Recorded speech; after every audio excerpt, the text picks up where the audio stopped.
Nick Cameron? Can you hear me? Yes, I can hear you. All right, I can hear you now.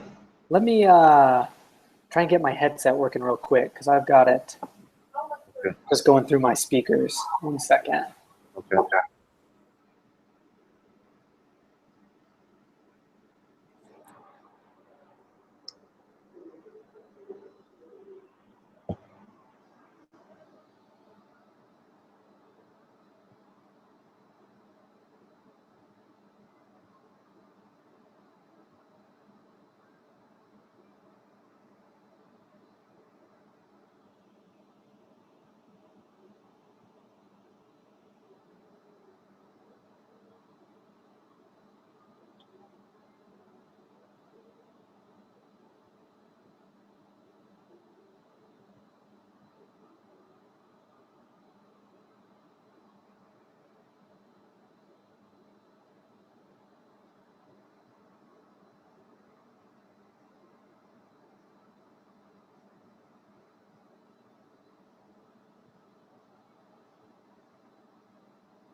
No, not yet.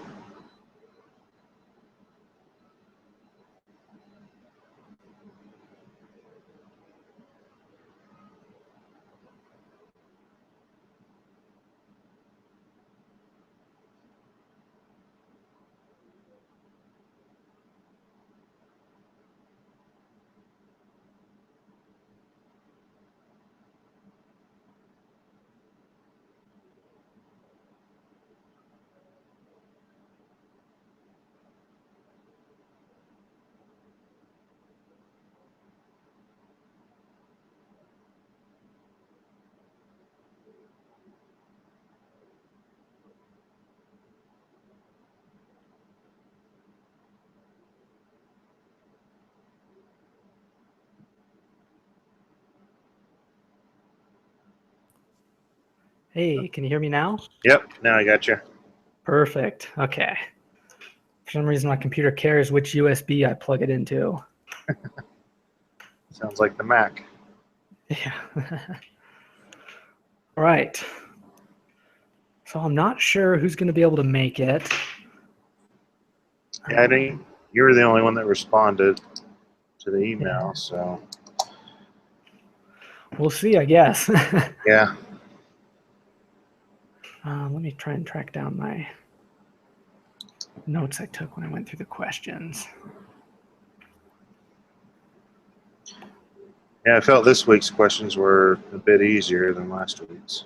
Yeah, I thought they were a little bit easier as well, but on the other quiz, I took the quiz for the end of the week already because I was just cruising on all the work.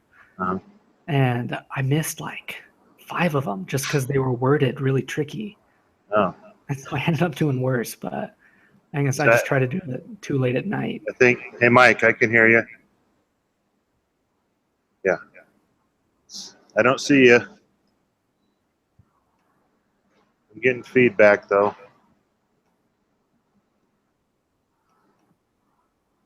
Okay. He did have another link on the chat room from last week.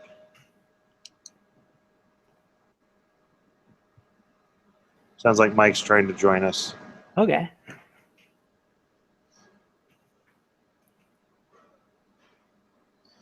So, were they worded different from the group quiz questions? You know, I think they were probably worded pretty similar. Oh, I can hear you better now. Can you hear him, Cameron? I can't hear him yet.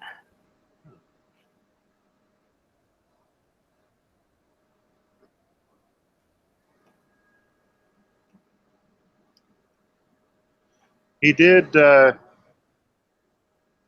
set up another link. Okay, so this is the second link, I think. Oh, yeah, for some reason I'm hearing everything I say to you.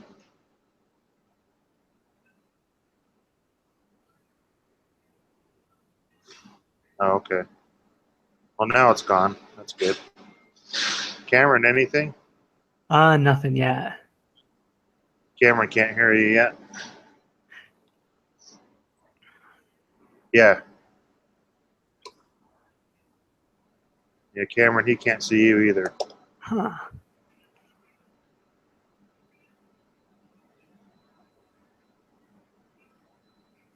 This whole like video conference thing seems more complicated than I expected.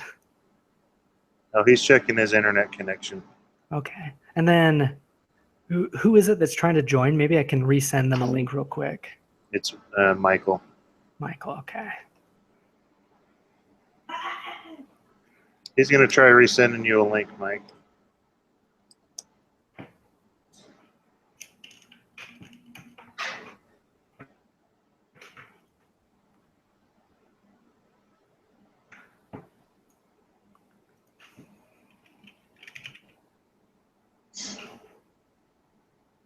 Is it Michael Ray 2352 at Gmail? Michael Ray, right? Yeah, that's him. Okay, so I'm sending over a new link. Hopefully this one does the trick.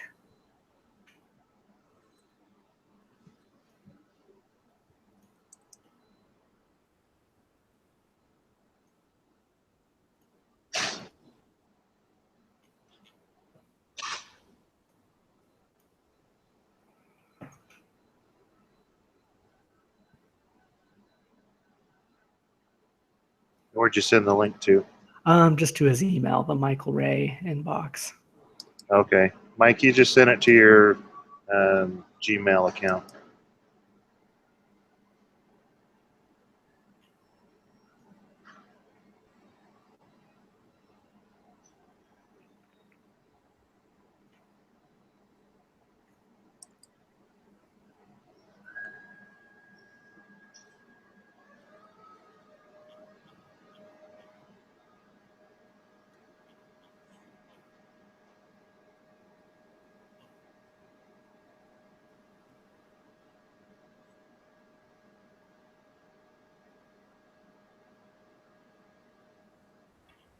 There he is.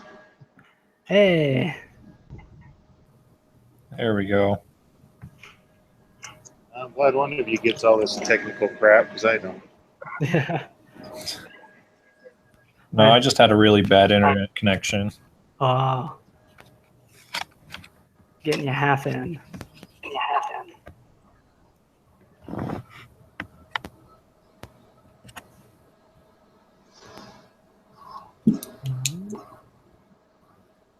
Okay.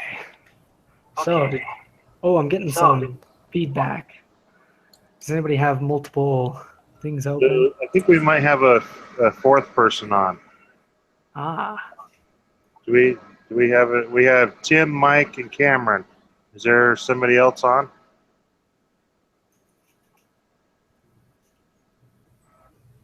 Doug. All right. Cameron, you might need to send Doug that link. Okay. Doug, he's going to send you a new link that'll hopefully hook your video up. What is Doug's Gmail? Doug, what's your Gmail?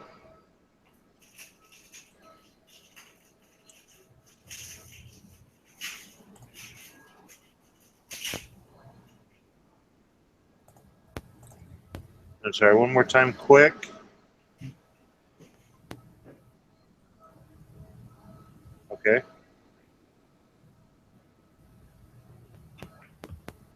Okay. Hey. Gmail. Okay. Hey, Cameron. Yes. I have quick. D as in David. D as in David. J1, the number 1, at gmail.com. Okay.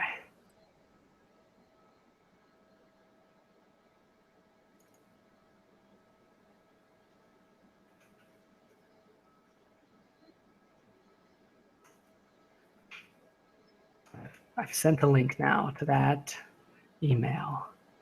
Okay, he just sent you that link, Doug.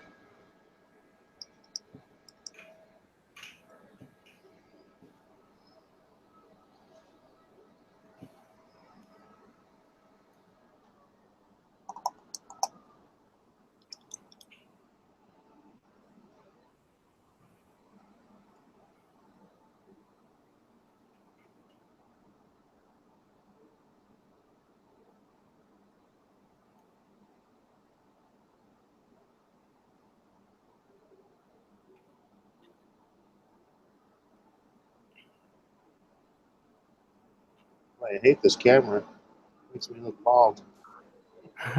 Oh, there we go. All right. Mike, you still there?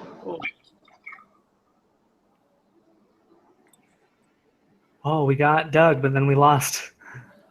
That's Mike. We lost somebody. Yeah. Huh. Well, maybe he'll show back up. Yeah, he said he was having trouble with his internet connection, so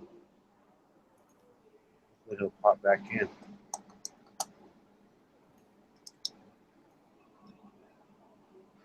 Haven't heard anything from Jennifer, so I don't know. Yeah. Well, I guess we can just get rolling and maybe he'll show back up. All Sounds right. good. So had you guys gotten a chance to go through the quiz yet at all? I did. I went through the whole thing and feel pretty confident in what I answered. Nice, nice. So, Yeah. oh, there's Mike. He's back. Oh, Mike. Yeah, sorry, my internet's real spotty. So Oh, that's cool. No problem. So, But, so number one, the forces that make market economies work are work and leisure, politics and religion, supply and demand, taxes and government spending. I went with C, supply and demand. that's yep. me too. Is anybody else hearing some feedback? Yeah, I'm hearing a little bit.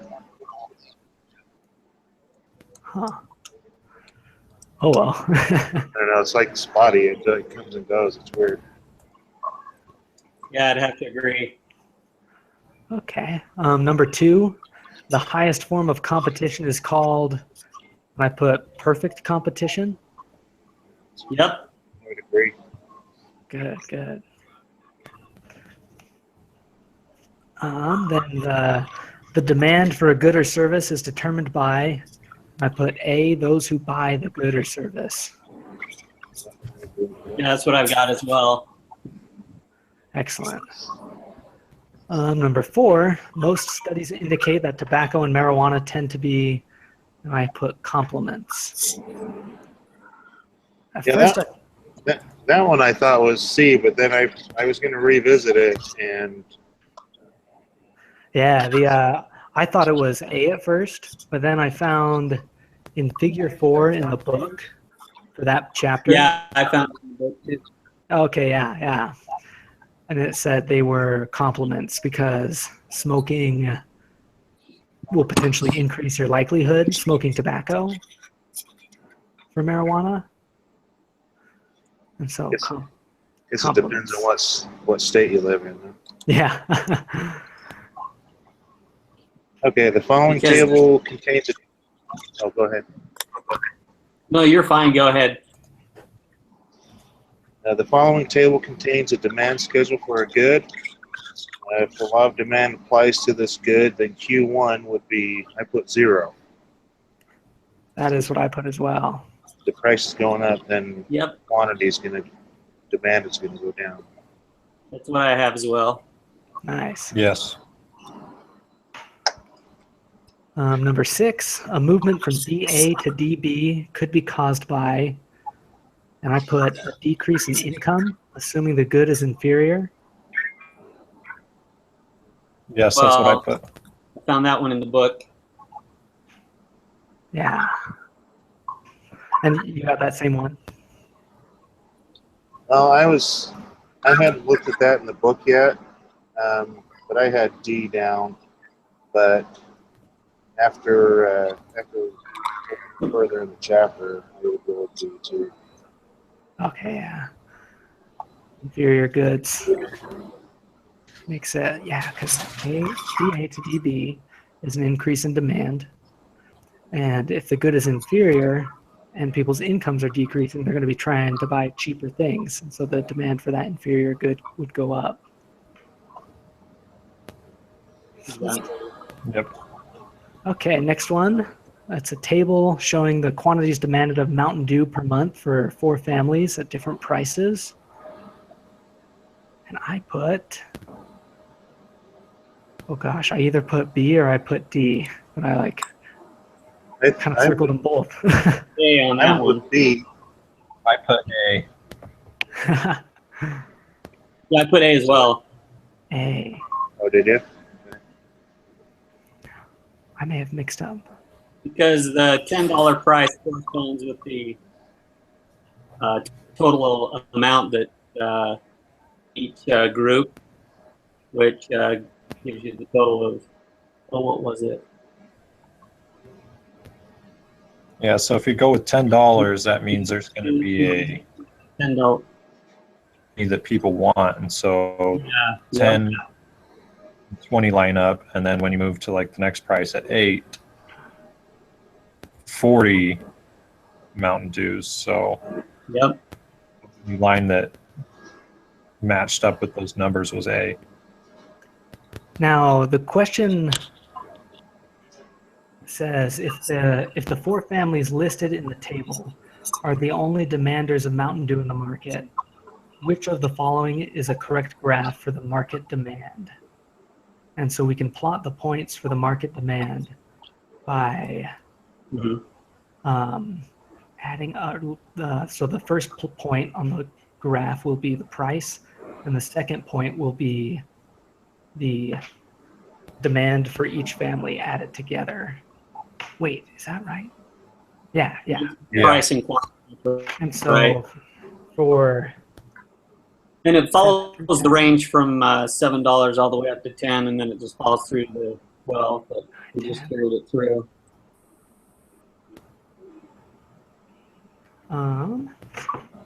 Yes, that is correct. I see where I was wrong. Excellent.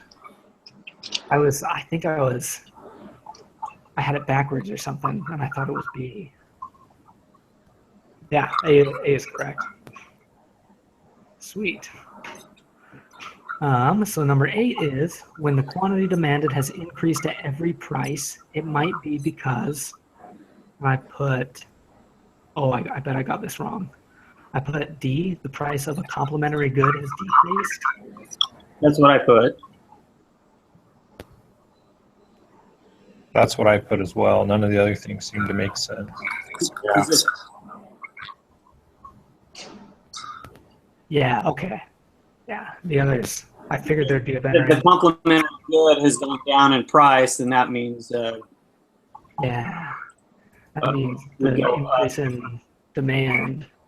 Yeah, the demand would We know. for a similar or a complementary good that you buy along with it. Decreases. Okay, yeah.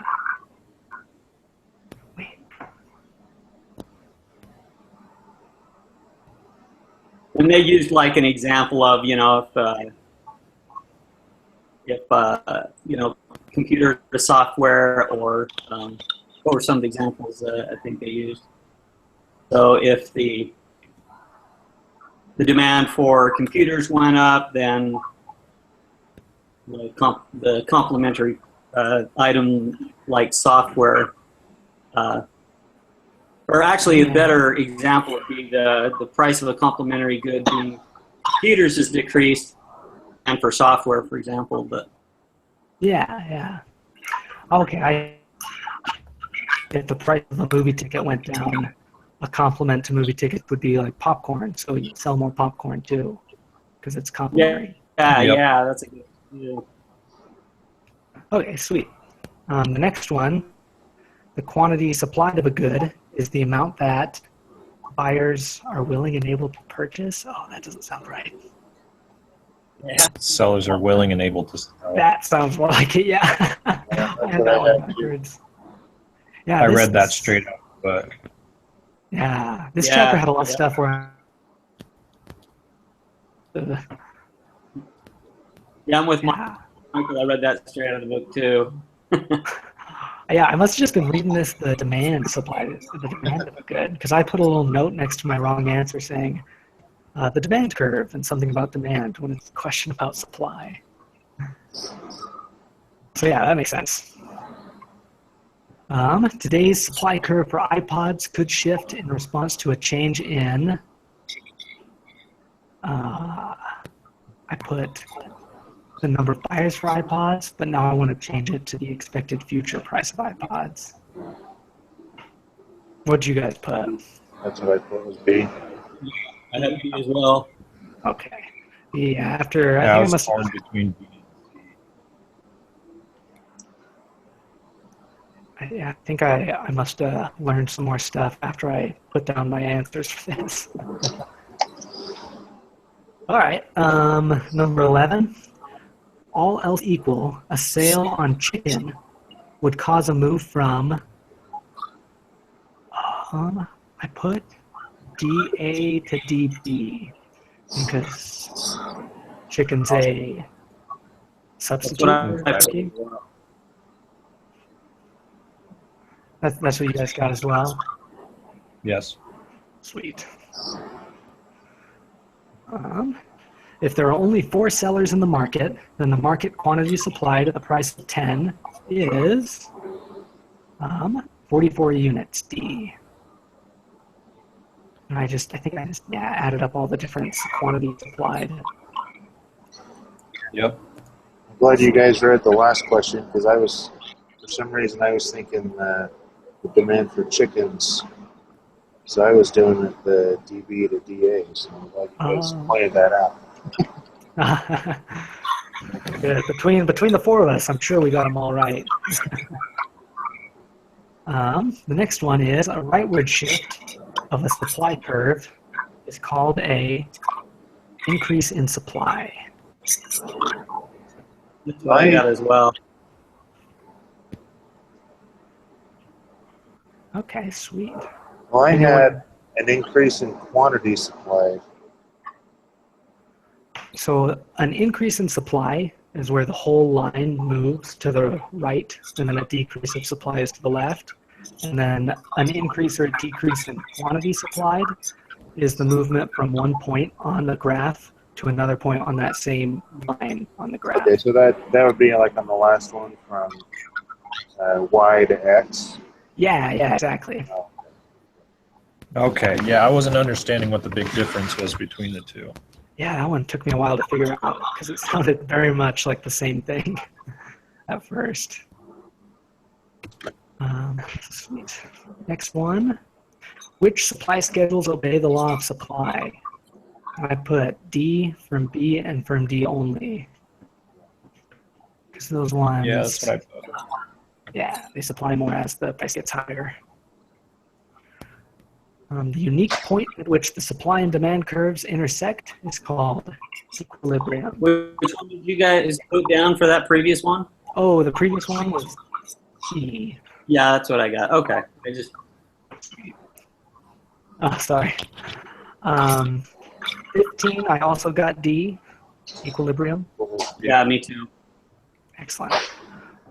16, at a price of $35, there would be a, I put shortage, but I think it might actually be surplus. Yeah, it's B is what I put. Yeah, I believe it's a surplus. Okay, yeah, because I had those backwards for a while and I didn't figure out till a little later. Surplus of 200 units. So you put a surplus of 400 units? I initially put a shortage of 100 units, but I think the surplus is correct. Okay, Yeah, surplus that's of 400. That's page 78. It's Yeah. a really good description of that, by the way, if you guys are more interested. Okay.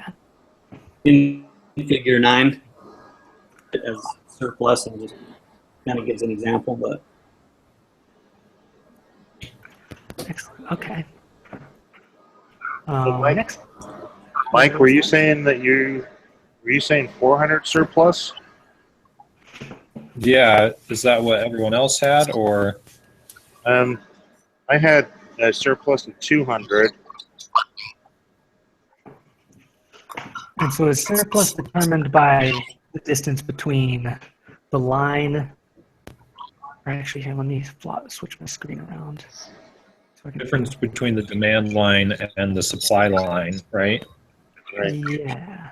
yeah, where that points up. So it'd be 200 to 600, which would be a difference of 400. Well, it should be a difference of 400 to 600. Yeah, because Is it- you're Where supply and demand meet, it's 400. But where S continues to go up and meets 35 at the right, it would be a 200 surplus. Yeah, but at a price of 35, the demand would only be at 200. I When you think move up it's, It's oh, go ahead. You'd have to move up both lines. You don't just move up the supply line, but you'd have to move up the demand line because it's $5, so there's only going to be a demand for 200.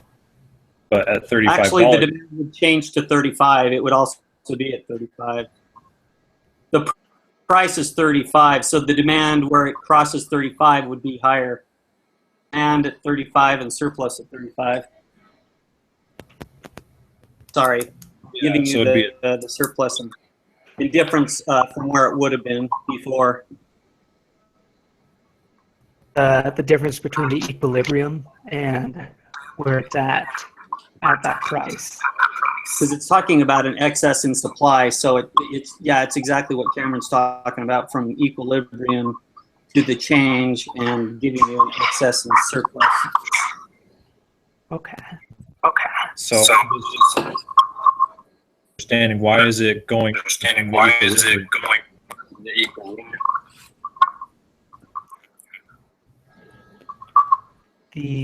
me see if I can find it in the book real quick. Actually, I've got. Because it doesn't say we're starting at equilibrium. It just says that we have a price. $5.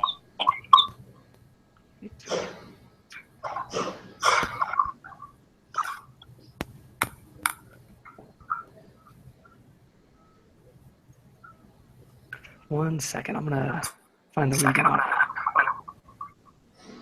But like I said, I think on page 78 it gives the best explanation if you want to kind of understand it, explanation of it. But yeah, there's a chart on there too.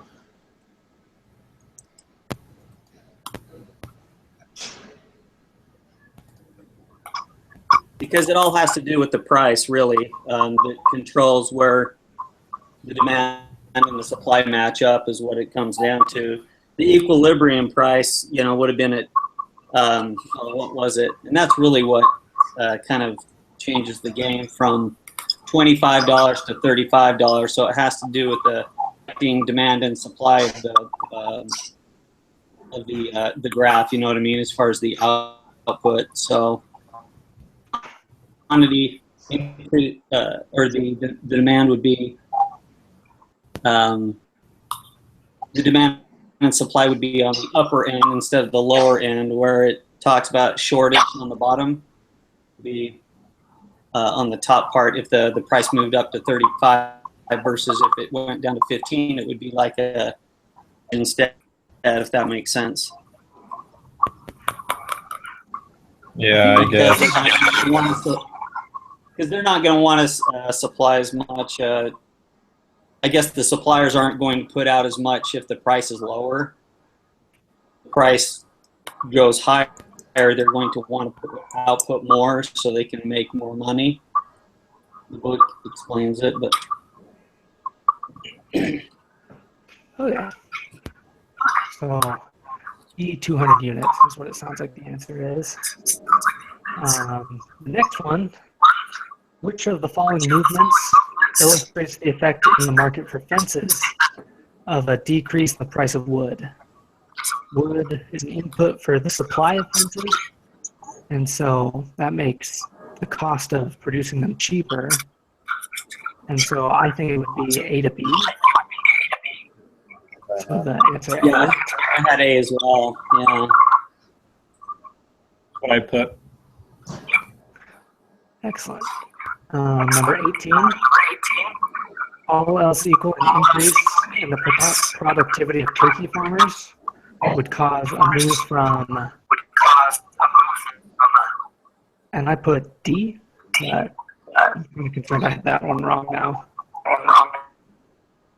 That's what I put. I wasn't sure on that one. I didn't get a chance to go over it too in depth, but I did put that.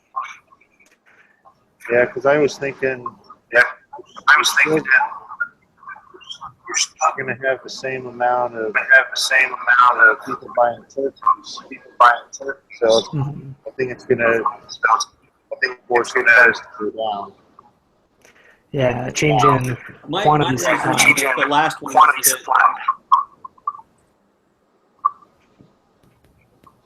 Wonder what's causing that feedback. My reasoning was with the last one that if productivity of turkey farmers increased, then the amount supplied would,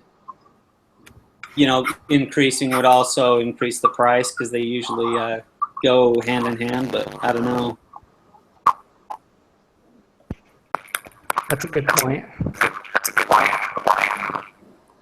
Productivity. Yeah, so productivity is an input for the supply. And if they, like we figured out, or we talked about in the last one, a change in the inputs for supply will shift the curve instead of moving from one point to the other. And so I think it might be, wait, no, that's a demand line with no supply lines on there. Oh, so I'm imagining a supply line going through Y, and they're now producing more, so it moves from Y to X. Okay. Yeah, that's why I think this can be a little tricky because we're dealing with the demand lines, but yeah, productivity, which has to do, with producing. Yeah. And so if it's moving from that point to the next point, yeah, you can imagine those supply lines. It's and then that makes more sense. Okay. So yeah, D seems like the correct answer. Number 19. Which of the four panels illustrates a decrease in the quantity supplied? Oh, I bet I got this one wrong. Quantity supplied is different than supply because it refers to a movement along the supply line. Yeah, I had D on that one. I have A on that one. Let's see what B is. I put D, but I didn't really understand what was going on. So A represents an increase of production along the supply curve, but B looks like it represents a decrease in production on the supply curve. Because you have demand and you have supply. So the first two are demand, and the second two are supply. And the ones going from left to right downward would be the demand, and the others are supply in the second two. It's about supply when to the right it increases, and when it shifts to the left it decreases. But you can find it in the book. Which one did you put again? I had D.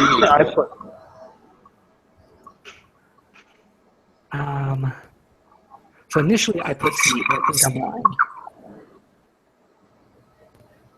Quantity supplied would mean a change from one point to another. For example, book, you could look at page 81, and it just shows a figure 11, and it has an example of and the price of sugar reduces the supply of ice cream. So it has, let's see here. I could compare it to this. So you had, well, it'd probably be easier if you could see it. But I was going to give the example, but it's similar to this where it swaps out quantity. It has quantity of ice cream cones on the bottom, ice cream cone it has on the left, and it talks about an increase in price of sugar component or input reduces the supply of ice cream, and then it shows that the supply line would move to the left. Price had increased and quantity had decreased. But anyway, So along the demand. I think if it's a supply line that moves to the left, Mm-hmm. that is a decrease in. Wait, no, hang on. Am I thinking of the wrong words?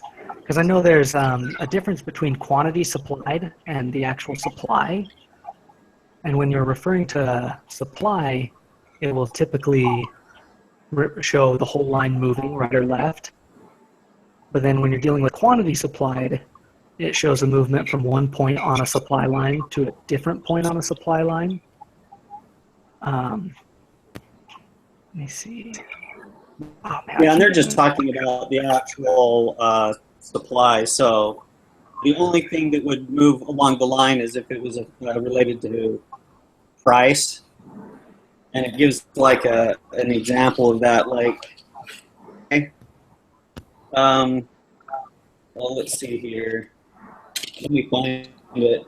It's probably on.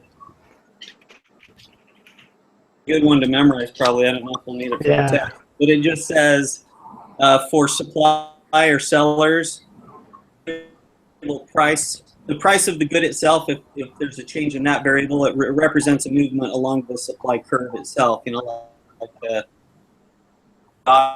along that line. But if it's a variable change in input price, you know, something that like a